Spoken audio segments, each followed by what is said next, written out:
اعوذ باللہ من الشیطان الرجیم بسم اللہ الرحمن الرحیم۔ الحمد للہ تعالیٰ ایک مرتبہ پھر درس قرآن کی اس نیو ایپیسوڈ کے ساتھ آپ کی خدمت میں حاضر ہیں، اور آج انشاءاللہ ہم اس ایپیسوڈ کے اندر قرآن مجید کے جو فضائل ہیں اس کے متعلق کچھ کلام کریں گے۔ اگر ہم قرآن مجید کی شان و عظمت کو دیکھیں تو قرآن مجید کی شان یہ ہے کہ اس میں کسی بھی علم سے تعلق رکھنے والا اگر اپنی نالج کے ساتھ قرآن مجید کی تلاوت کرتا ہے، اس کو سمجھتا ہے، تو وہ اپنی نالج سے ریلیٹڈ جو بھی قرآن مجید کے اندر نکات ہیں اس کو حاصل کر لیتا ہے۔ اگر ہم موجودہ دور کے اندر دیکھیں تو موٹیویشنل اسپیکرز جو ہیں وہ مختلف کتابوں سے نکات تو نکالتے ہیں، لیکن ان جو نکات انہوں نے مختلف کتابوں سے اخذ کیے ہوتے ہیں اس کے متعلق ان کو قرآن مجید کی کوئی نہ کوئی آیت، کوئی نہ کوئی کلام قرآن مجید میں ضرور مل جاتا ہے، اور پھر وہ ان نکات کو قرآن مجید کی آیت کی روشنی کے اندر بیان کرتے ہیں، جس سے ان کا کلام نکھر جاتا ہے اور مزین ہو جاتا ہے۔ اسی طرح اگر ہم کسی سائنسدان کو دیکھیں اور وہ قرآن مجید کے اندر غور و تفکر کرتا ہے تو اس کو اپنے علم سے ریلیٹڈ معلومات وہاں پر مل جاتی ہے۔ اور اگر ہم نحویوں کے متعلق اگر غور و تفکر کریں، نحویوں کے مزاج کو دیکھیں اور وہ اپنے مزاج کے مطابق قرآن کو پڑھتے ہیں تو وہ بھی قرآن مجید سے اپنے علم کے متعلق کوئی نہ کوئی نقطہ حاصل ضرور کرتے ہیں۔ بلاغت سے تعلق رکھنے والے وہ اگر ان کو دیکھا جائے اور ان کی تفاسیر کو پڑھا جائے تو ایسا لگتا ہے کہ جیسے قرآن گویا کہ بلاغت کے قواعد پر مشتمل ایک بہترین کتاب ہے۔ اور یوں ہی اگر ہم فقہا کو دیکھیں، جو فقہا نے تفاسیر لکھی ہیں، تو ایسا لگتا ہے کہ قرآن کی ہر آیت کے اندر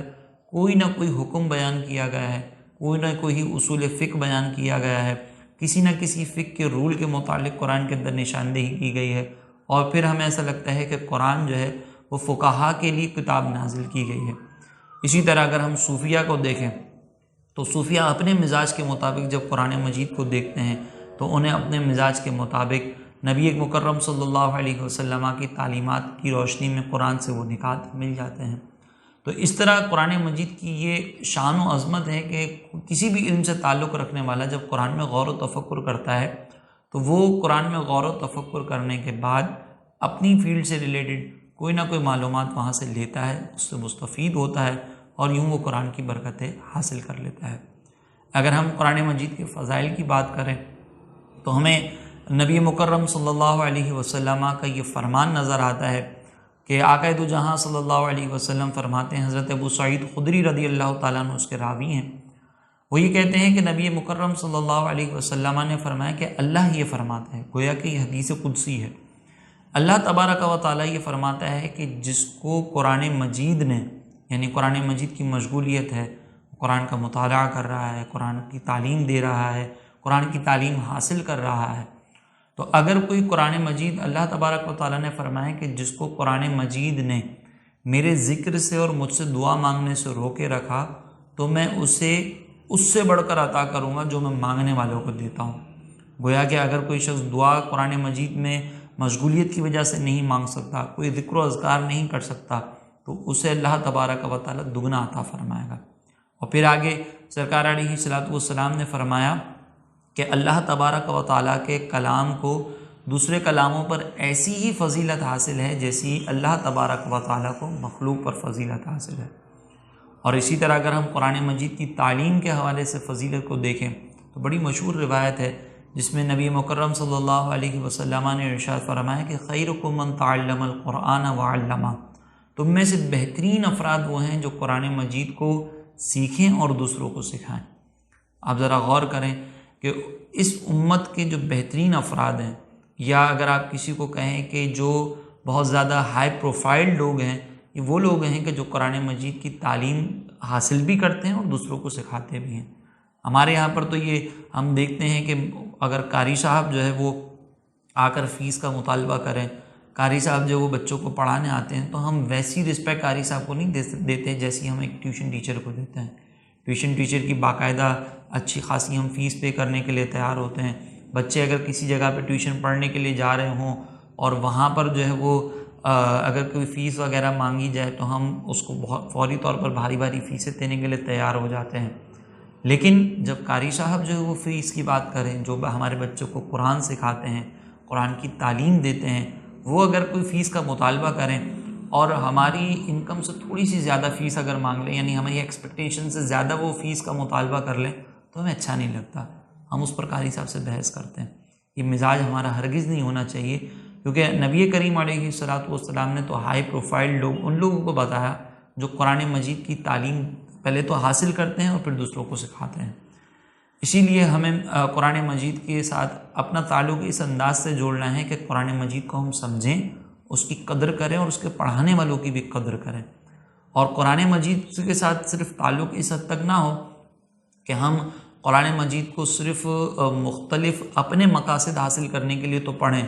لیکن جو قرآن کے نزول کا اصل مقصد ہے اس کو چھوڑ دیں۔ یہ انداز یقیناً غلط ہوگا۔ اگر ہم نبی مکرم صلی اللہ علیہ وسلم کی آمد کے مقاصد دیکھیں تو ان آمد کے مقاصد کے اندر ہمیں یہ چیز بنیادی طور پر نظر آتی ہے کہ اللہ تبارک و تعالیٰ نے ارشاد فرمایا کہ یعلمہم الکتاب والحکمہ، یہ نبی وہ ہیں کہ جو تمہیں کتاب اور حکمت کی تعلیم عطا کرتے ہیں۔ اب آپ ذرا غور کریں کہ صحابہ کرام تو عربی جانتے تھے، ان کے لیے عربی کو سمجھنا کوئی مشکل نہیں تھا، لیکن اس کے باوجود نبی مکرم صلی اللہ علیہ وسلم کی شان یہ بیان کی گئی کہ یہ عربی جاننے والے لوگ، یہ جن کے سامنے قرآن نازل ہوا، یہ نفیس طبیعت کے لوگ بھی نبی مکرم صلی اللہ علیہ وسلم سے قرآن کو سیکھنے کے محتاج ہیں، اور انہیں بھی ضرورت ہے کہ وہ قرآن مجید کی تعلیم حاصل کریں، اور سرکار کی یہ شان ہے کہ وہ ان کو کتاب و حکمت کی تعلیم دیتے ہیں۔ اور نبی کریم علیہ السلام کا اگر ہم انداز دیکھیں تو سرکار علیہ الصلوۃ والسلام نے بھی اپنی حیات طیبہ میں صحابہ کرام کو قرآن مجید کے سمجھنے پر بہت زور دیا تھا، اور کبھی کبھی تو ایسا ہوتا تھا کہ سرکار علیہ الصلوۃ والسلام خود جو ہے وہ صحابہ کو کچھ سوال پوچھتے تھے تاکہ صحابہ جو ہے وہ قرآن مجید کے مفاہیم کو سمجھنے کے لیے الرٹ ہو جائیں اور اس کی طرف متوجہ ہو جائیں۔ جیسے کہ ایک روایت میں آتا ہے کہ قرآن مجید میں ایک آیت مقدسہ ہے جس میں اللہ تبارک و تعالیٰ نے مومنین کی مثال بیان کی، اور مومنین کی مثال بیان کرتے ہوئے اللہ نے فرمایا کَشَجَرَةٍ طَیِّبَةٍ أَصْلُهَا ثَابِتٌ، کہ مومن کی مثال اس پاک درخت کی طرح ہے کہ جس کی جڑیں ثابت ہیں، وَفَرْعُهَا فِي السَّمَاءِ، اور اس کی جو ٹہنیاں ہیں، اس کی جو شاخیں ہیں وہ آسمانوں تک بلند ہیں، تُؤْتِي أُكُلَهَا كُلَّ حِينٍ بِإِذْنِ رَبِّهَا، اور یہ درخت جو ہے وہ اپنے رب کے حکم سے ہر وقت پھل عطا کرتا رہتا ہے، پھل دیتا رہتا ہے۔ تو سرکار علیہ الصلوۃ والسلام نے جب قرآن مجید کی اس آیت کے حوالے سے جس میں مومنین کی ایک مثال درخت کے ذریعے بیان کی گئی ہے، تو سرکار نے جو ہے وہ صحابہ سے پوچھا کہ صحابہ بتاؤ کہ یہ درخت کون سا ہے؟ تو وہاں حضرت عبداللہ ابن عمر رضی اللہ تعالیٰ عنہ موجود تھے۔ وہ کہتے ہیں کہ میں جانتا تھا کہ یہ درخت کون سا ہے، لیکن اس مجلس میں چونکہ صدیق اکبر رضی اللہ تعالیٰ عنہ جیسی عظیم شخصیت، پھر میرے والد محترم حضرت عمر موجود تھے، دیگر اکابر صحابہ موجود تھے، تو مجھے ہمت نہ ہوئی کیونکہ میری عمر اس وقت چھوٹی تھی، تو میں بتانا تو چاہتا تھا لیکن میں بتا نہ سکا۔ پھر وہ خود کہتے ہیں کہ سرکار علیہ الصلوۃ والسلام کو جب کسی نے جواب نہ دیا تو سرکار نے خود ہی بتا دیا کہ یہ کھجور کا درخت ہے۔ اب آپ ذرا غور کریں کہ سرکار علیہ الصلوۃ والسلام صحابہ کو تعلیم دے رہے ہیں، صحابہ کو سمجھا رہے ہیں، تو اس کے اندر ایک ایسا ماحول بھی سرکار علیہ الصلوۃ والسلام کریٹ فرما رہے ہیں کہ جس میں صحابہ کرام جو ہے وہ سیکھنے کی طرف متوجہ ہوتے تھے، آپس میں سوچتے تھے، ایک دوسرے سے گفتگو کرتے تھے، ڈسکشن کا ماحول کریٹ ہوتا تھا، اور اس طرح وہ قرآن کو سیکھنے کی طرف متوجہ ہوتے ہیں۔ حتیٰ کہ حضرت عمر رضی اللہ تعالیٰ عنہ کے متعلق آتا ہے کہ حضرت عمر رضی اللہ تعالیٰ عنہ نے صرف 12 سال کے اندر سورہ بقرہ کی تلاوت کی تھی، یعنی 12 سال کے اندر صرف سورہ بقرہ کی انہوں نے نبی کریم علیہ السلام سے تعلیم حاصل کی۔ اب آپ ذرا غور کریں کہ یہاں پہ استاد سکھانے والے کون اور سیکھنے والے شاگرد بھی کتنے اعلیٰ درجے کے، لیکن اس کے باوجود 12 سال کی مدت میں صرف سورہ بقرہ سیکھی گئی۔ اور صحابہ کرام یہ کہتے ہیں کہ جب ہمارے درمیان کوئی نبی کریم علیہ الصلوۃ والسلام سے سورہ بقرہ اور سورہ آل عمران سیکھ لیتا تو ہم اس کو اپنے درمیان بڑا معزز سمجھتے تھے، اور پھر یہی سلسلہ صحابہ کرام نے آگے بھی جاری فرمایا کہ وہ بھی اپنے اپنے دور کے اندر جو ہے لوگوں کو قرآن مجید سیکھنے کی طرف متوجہ کرتے تھے۔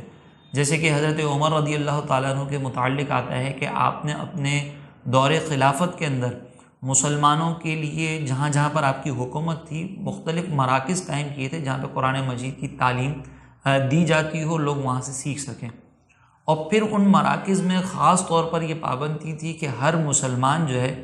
جو قرآن مجید کی ایسی صورتیں ہیں جیسے سورہ بقرہ ہے، سورہ نساء ہے، سورہ نور ہے، سورہ مائدہ ہے، ان کی تعلیم تو لازمی طور پر حاصل کرے، کیونکہ ان کے اندر احکامات بیان کیے گئے، اور ظاہر سی بات ہے کہ ایک مسلمان کے لیے قرآن مجید میں جو احکامات بیان کیے ہیں وہ سیکھنا انتہائی امپورٹنٹ ہے۔ تو حضرت عمر رضی اللہ تعالیٰ عنہ نے اپنے دور کے اندر یہ پابندی لگا دی تھی کہ جو بھی مسلمان ہے اس پر یہ لازم ہے کہ احکام پر مشتمل صورتوں کی تو وہ لازمی تعلیم حاصل کرے اور اس کو سیکھے، اور باقی پورے قرآن کی تعلیم بھی وہ حاصل کرتا رہے۔ تو ہم یہ دیکھتے ہیں کہ صحابہ کرام کے دور میں اور نبی کریم علیہ الصلاۃ والسلام کے دور میں صرف قرآن مجید کے ساتھ اتنا تعلق نہیں تھا کہ وہ قرآن مجید کو مخصوص موقعوں پر تلاوت کرتے تھے اور ایصال ثواب کر لیا کرتے تھے، اور بعد میں گھر کے اندر جو ہے وہ کسی اونچے مقام پر عطر لگا کے رکھ دیا کرتے تھے، بلکہ باقاعدہ وہ سیکھا کرتے تھے، سمجھا کرتے تھے۔ اور پھر یہ سیکھنا اور سمجھنا اس لیے نہ ہو کہ ہم قرآن مجید کو سیکھ کر سمجھ کر دوسروں پر روب جھاڑیں اور اپنی علمیت کی دھاک بٹھانے کی کوشش کریں، بلکہ اس میں اصل مقصد جو ہے وہ قرآن مجید پر عمل کرنا بھی ہونا چاہیے۔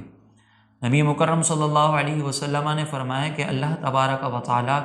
قرآن مجید کو میدان محشر میں ایک شخص کی صورت عطا فرمائے گا، وہ ایک آدمی کی صورت میں آئے گا، اور پھر اس کو ایک ایسے شخص کے پاس لے کر جایا جائے گا کہ جس نے قرآن کا علم حاصل کیا تھا۔ تو پھر قرآن اس شخص کو دیکھ کر کہے گا کہ یا اللہ، اس نے مجھ سے میرا علم سیکھا تھا، یہ عالم تو تھا لیکن مالک یہ بڑا برا عالم تھا، اس نے میرا علم سیکھا لیکن اس نے میرے احکامات کی ناقدری کی، میری نافرمانی کی، اور میرے جو حقوق تھے، میری جو حدود تھیں ان کو پامال کیا، میرے کسی حکم پر یہ عمل نہیں کرتا تھا، یا اللہ یہ بڑا ہی ظالم شخص ہے، بڑا ہی برا عالم ہے۔ تو پھر اس کو حکم دیا جائے گا، قرآن کو کہا جائے گا کہ اس کا معاملہ پھر تیرے حوالے ہے۔ تو قرآن اس شخص کو ہاتھ پکڑ کر کسی اونچی چٹان پہ لے کر جائے گا اور وہاں سے دھکا دے گا، وہ اوندھے منہ جو ہے جہنم میں داخل ہو جائے گا۔ پھر سرکار علیہ الصلاۃ والسلام فرماتے ہیں کہ اس کے بعد ایک ایسے شخص کے پاس لایا جائے گا کہ جس نے قرآن کا علم حاصل کیا اور اس پر عمل کیا۔ تو قرآن جب اس کو دیکھے گا تو کہے گا کہ یا ربی، یہ تو بہت اچھا عالم دین تھا، یہ بڑا بہترین عالم تھا، اس نے میرا علم سیکھا اور میرے احکامات کی، میرے حدود کی خیال رکھا، اس نے میرے احکامات کی پاسداری کی، میرے احکامات میں مشغول رہتا تھا اس پر عمل کرنے میں۔ پھر قرآن مجید اس کے حق میں جو ہے وہ گواہیاں دیتا رہے گا، حتیٰ کہ پھر قرآن کو حکم دیا جائے گا کہ اس کا معاملہ تیرے حوالے ہے۔ تو قرآن اس شخص کو اپنے ساتھ لے کر جائے گا، جنتی حلہ پہنائے گا، اور پھر اس کے سر پر جو ہے وہ بادشاہت کا تاج پہنایا جائے گا، اور پھر قرآن مجید اس کو جنت کی شرابوں میں سے پلائے گا اور اس کو خوشخبری دی جائے گی کہ تو جنت میں داخل ہو جا۔ معلوم ہوا کہ قرآن مجید کا علم حاصل کرنا فقط کافی نہیں ہے، بلکہ اس علم کے حصول کے بعد اس پر عمل کرنا بھی ضروری ہے۔ یہ بھی قرآن کا ایک بہت بڑا حق ہے کہ ہم قرآن مجید سے علم بھی حاصل کریں اور اس کے علم حاصل کرنے کے بعد اس پر عمل بھی کریں۔ اگر ہم اس کے احکامات کی مخالفت کریں گے تو چاہے کوئی کتنا بڑا ہی عالم ہو جائے، اگر وہ قرآن کے احکامات پر عمل نہ کرے تو پھر اس کے لیے میدان محشر میں ذلت و رسوائی ہو سکتی ہے۔ لہٰذا ہماری گزارش ہے کہ جب ہم اس پروگرام کو دیکھیں تو ساتھ میں ہم یہ بھی نیت کریں کہ قرآن مجید کے جو احکامات ہمارے سامنے بیان ہوں گے اس کو عمل بھی کریں۔ اس پر جب ہم عمل کریں گے تو انشاءاللہ ہماری زندگی سنور جائے گی۔ آخر میں بس ایک حدیث مبارکہ ہے کہ سرکار علیہ الصلاۃ والسلام نے صحابہ کو فرمایا کہ جس طریقے سے لوہے کو زنگ لگتا ہے اسی طریقے سے دلوں کو بھی زنگ لگ جاتا ہے۔ تو صحابہ کرام نے عرض کی کہ یا رسول اللہ، دلوں کے زنگ کو دور کرنے کے لیے کیا چیز مؤثر ہے؟ تو سرکار علیہ الصلاۃ والسلام نے فرمایا کہ موت کی یاد اور کثرت سے تلاوت قرآن۔ جب ہم قرآن پاک کی تلاوت کریں گے، اس کو سمجھیں گے، تو ہمارے دلوں کا جو زنگ ہے وہ دور ہوگا، اور پھر جو ہم بعض اوقات اپنی طبیعت کے اندر ایک کمی محسوس کرتے ہیں، ہماری طبیعت بوجھل سی محسوس ہو رہی ہوتی ہے، ہمیں سمجھ نہیں آتا کہ کون سی ایسی چیز ہے جس کو ہم مس کر رہے ہیں، تو وہ پھر مسنگ چیز جو ہے وہ انشاءاللہ ہمیں حاصل ہوگی۔ ہماری طبیعت میں ایک راحت، ایک سکون، ایک قرار آ جائے گا، اور پھر انشاءاللہ ہم اللہ کی بارگاہ میں مقبولیت حاصل کر سکتے ہیں۔ اللہ تبارک و تعالیٰ سے دعا ہے کہ اللہ تعالیٰ ہمیں عمل کی توفیق عطا فرمائے۔ انشاءاللہ ہم اگلے پروگرام سے سورہ فاتحہ کی تفسیر کے ساتھ اپنے کلام کا آغاز کریں گے۔ آپ سے گزارش ہے کہ اس ایپیسوڈ کو خود بھی دیکھیے، دوسروں کو بھی اس کی دعوت دیجیے۔